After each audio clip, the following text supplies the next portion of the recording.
Hello ladies and gentlemen. Today what we're going to be talking about is something called titrations. Now titrations are a lab experiment that you do with acids and bases, in which what you do is you take a thin glass tube that's called a burette, looks like this, and you fill it with acid or base. Then you take you take a beaker, and you are going to gradually drip that acid or base into another acid or base.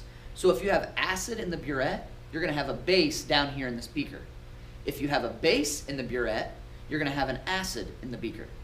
And what you're going to do is you're just going to gradually drip it.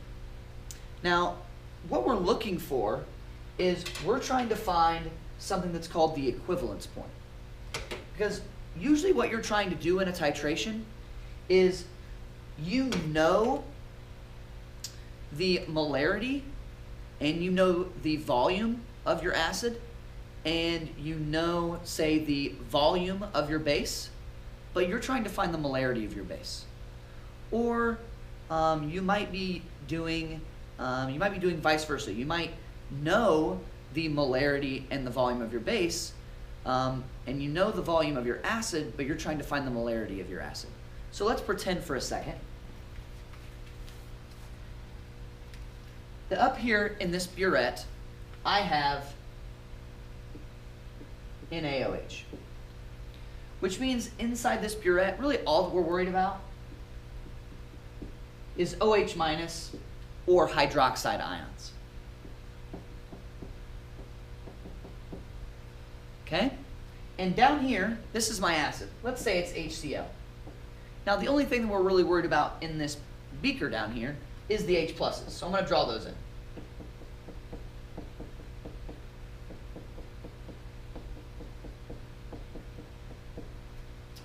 So here's what's happening. We are going to gradually let hydroxide ions drip into this solution. Now, whenever a hydroxide ion falls into this solution, it's going to combine with the hydrogen and it's going to make water. But notice how every time a hydroxide drips in, it's going to combine with a hydrogen ion and it's going to make water. And eventually, what's going to happen is we're going to have equal number of hydroxides as we do hydrogens. So I have 6 hydrogens drawn down here, and I have 5 up here. So if I add another one, eventually, if I let one of these drop out in my titration, eventually I'm going to have the same number of hydroxides as I do hydrogens. So what we're going to do is we're trying to find what's called, again, the equivalence point. And the equivalence point is when our moles of acid and moles of base are equal. In other words, when our number of OH minuses that have fallen into the beaker equal the number of H pluses that were in the beaker, that is called our equivalence point. And we're trying to find that point. We're trying to find the volume of base we would need to add into that acid. Now, there's 2 ways we can monitor pH. So you might be like, well, that's great. I'd love to find the equivalence point, but how do we know when it gets there? How do I know how much to add? There's 2 ways we can monitor. And that is, one way is with something called an indicator.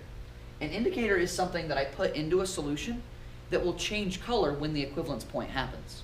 So there's something called phenolphthalein. And what I do is I add that to my acid solution. And what would happen is as soon as I get to my equivalence point, this solution will change color. And that's what tells us to stop letting these hydroxide ions drip in. Another way to monitor the pH is using something called a pH probe. A pH probe is just like a little sensor that we would stick inside the beaker.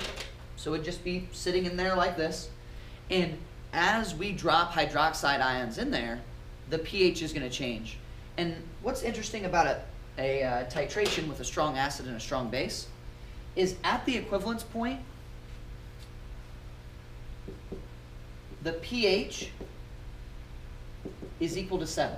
So basically we would monitor that pH, and when its pH is equal to 7, that's when we would stop the titration, and that would be our equivalence point. And remember, at that point, moles of acid is equal to moles of base. So what we're going to do is I'm going to transition to a problem that you're going to be working on that has to do with titrations. So on your assignment for today, what you're going to be doing is you're going to be making something called a titration curve. And this is a graph that we would do with a titration. And what we do is we're going to keep track of how much the volume of either acid or base that we add, and we're going to keep track of the pH. So in this particular problem on your assignment, on worksheet 4, it said you have an acid and base titration that involves a gradual addition of acids and bases to one another. The general purpose, and that's generally for the purpose of determining reaction volumes or concentrations. So in a laboratory titration, we're going to assume that we have 1 molar hydrochloric acid. And it was gradually added to 50 milliliters of sodium hydroxide. So basically we've got this. We've got a little beaker. Inside that beaker, we've got NaOH. There's 50 milliliters of it. And we know that it is 1 molar. And then we've got our burette. And inside that burette, we have 1 molar HCl. And we're going to keep track as we add that to the solution. We're going to figure out at what point have we added and have we met that equivalence point. So let's look at this problem.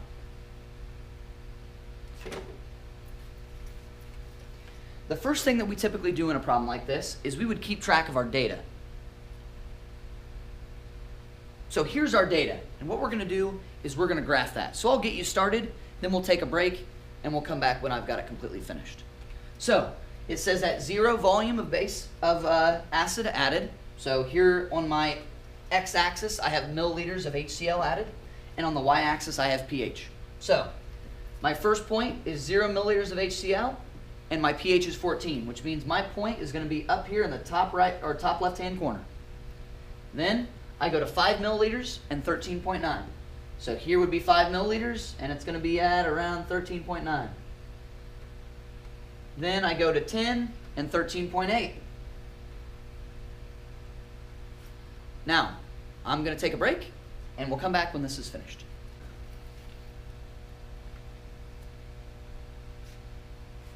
Oh, you're back. Gosh, took you forever. So now, this is our curve. So I plotted all my points, and this is what we would call a titration curve. So here's what is very important about this curve, and what I really want you to notice. Early on, notice how from our 0 milliliters of acid, or our 0 milliliters of HCl added, up to 40 milliliters, we only had a pH change of from here to here of 1 pH unit. But then, when we added the next 10 milliliters, it dropped all the way from 13 down to 7. And that's because as we added more and more acid, remember, we're dripping some acid or some H plus ions into our OH minus. And so in this section right here, that's when we had this amazing and crazy amount of change in the ratio of our H plus and our OH minus ions. Now we talked about something called the equivalence point.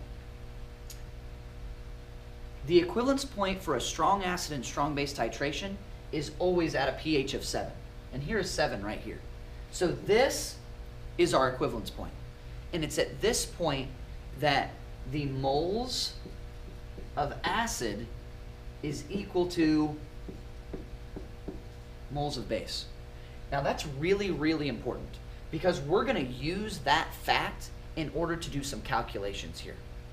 So just to answer some of your questions on your assignment,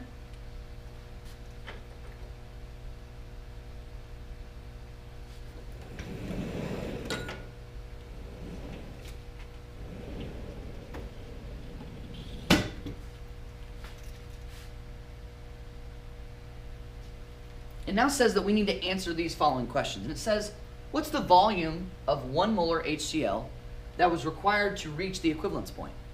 Well, if we look back at our titration curve,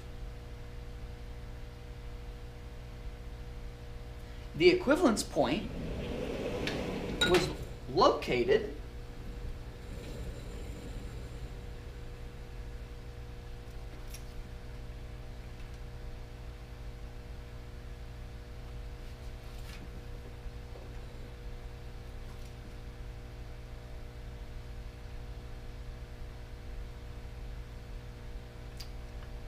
guess I'm not going to really be able to get it exactly right.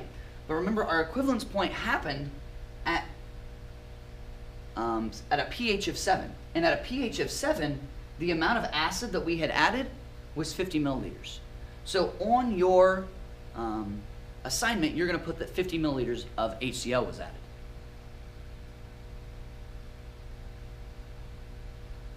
Then it says, how would the graph differ if the concentration of the HCl were increased to 2 molar? In other words, what would have happened if our HCl was twice as concentrated as it actually was? So what that means is, remember, you had HCl up in your burette, and you had the NaOH down in the bottom. So if I had a twice as concentrated solution of HCl, that means I would be adding H plus faster, which means that the equivalence point would have actually occurred at half the amount of volume. So it's like, since I doubled the concentration of H plus, that means that my equivalence point would have been reached in half the amount of time. It's kind of like when you go on a trip. If I'm going to Indianapolis and I drive 30 miles an hour one time, and then I drive 60 miles an hour the next time, when I drive faster, when I have more H plus ions, I'm gonna reach my destination quicker, which is why it takes less of a volume to get to that equivalence point. So if how the graph would differ is it would actually have a much steeper curve. This curve right here would have happened much sooner. Okay, it's going to occur quicker. Okay?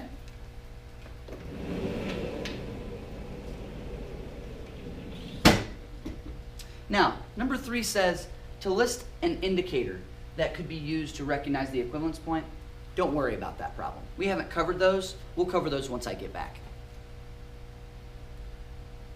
Now, something that's really important in this section is neutralizations. Here's all that a neutralization is. A neutralization is when you add an acid and a base together. So every neutralization reaction is called a double replacement. So I'm going to show you an example neutralization up here.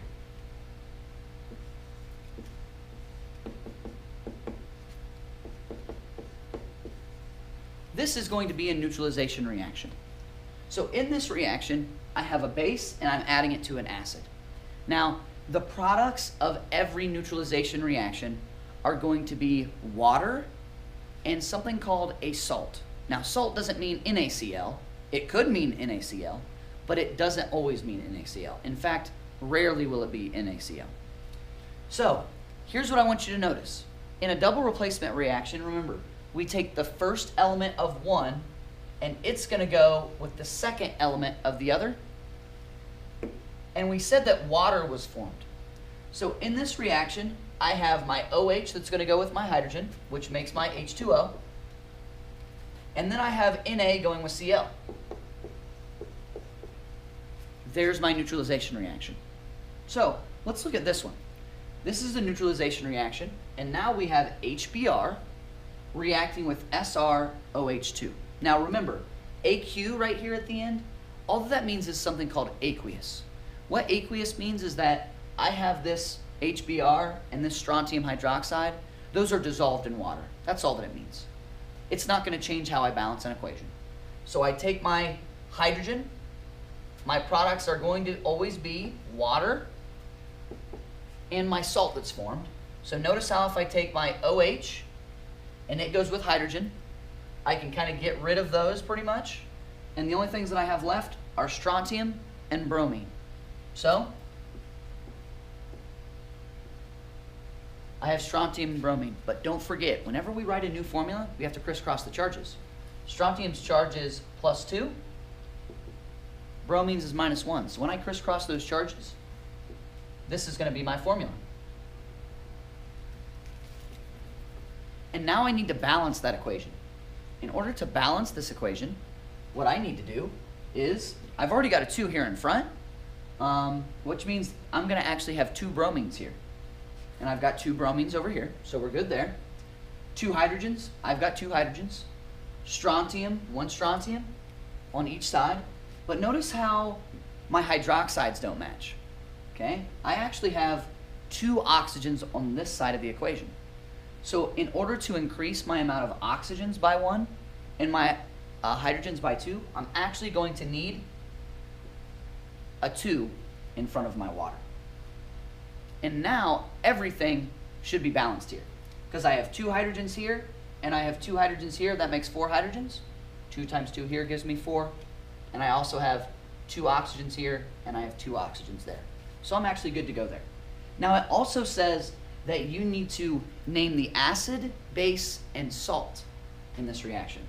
So remember, acids and bases can be identified usually by if they have hydrogen or if they have hydroxide. Well, this substance has hydrogen, so it's the acid.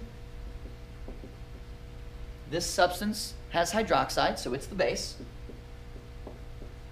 We know that this is water, so that means that this substance here is the salt. And that's how you do these problems.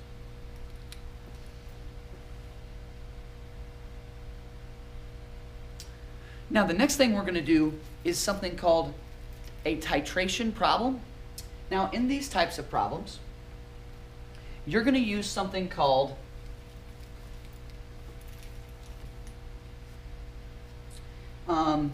an M1, V1, M2, V2. Remember that equation that we did in solutions that looks like this?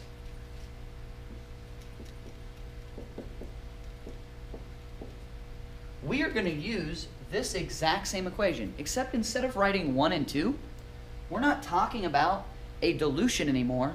We're talking about acids and bases. So instead of putting 1s and 2s, I'm going to put molarity of sub A, which means molarity of acid, times the volume, of acid, equals the molarity of my base times the volume of my base. Now this is very important. The only time I can use this equation is at the equivalence point. And that's because, remember, what's true at the equivalence point? Moles of acid is equal to moles of base. And if you ever take molarity and multiply it by volume, you get moles. So really, if I multiply these two together, that gives me moles of my base. And here, it gives me moles of my acid. Now there is one more thing that you have to take into account, and that is something called the coefficient. So I'm going to add in on the bottom here, coefficient of A, which in this equation, my coefficient for HCl is going to be 1. And over here is coefficient of B. So, now that I've got that, I can actually do my problem. So, I have to read through my problem, and it says, what volume of 0.275 molar hydrochloric acid solution reacts with 36.4 milliliters of 0.15 molar sodium hydroxide solution? All that I'm going to do is plug in the stuff that it gets me. So, it gives me the, it says what volume of hydrochloric acid, which means I don't know my volume. I don't know V sub A. But I do know my molarity, so I'm going to plug in 0.275 for M sub A. I'm going to leave V sub A. I know the coefficient of my acid. It's 1. Then I now move over to the right side of the equation, and I look at the molarity of my base. Now it says it reacts with 36.4 milliliters of sodium hydroxide. So that's going to be my V sub B, and it gives me my molarity. It says it's 0.15 molar. So I'm going to have 0.15 for M sub B. My V sub B is going to be 36.4 milliliters. And that now all goes over the coefficient of my base in my equation. Well, my base is sodium hydroxide, so this is going to be a 1 as well. Now, all that I do is I solve that for V sub A. Now, what's nice is when these are 1s, I really don't need to write them. So basically, here's what I have. I have that 0.275 times V sub A equals 0.15 times 36.4. So all that I'm going to do is I'm going to solve that.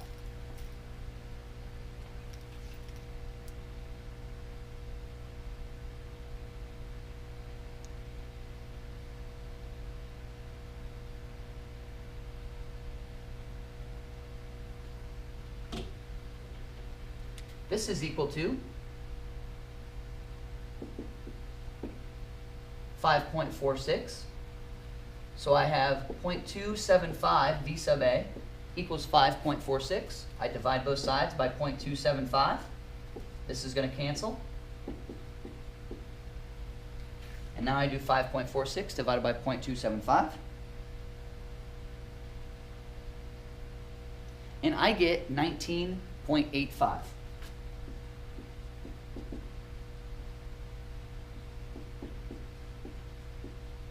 Now, this is very important.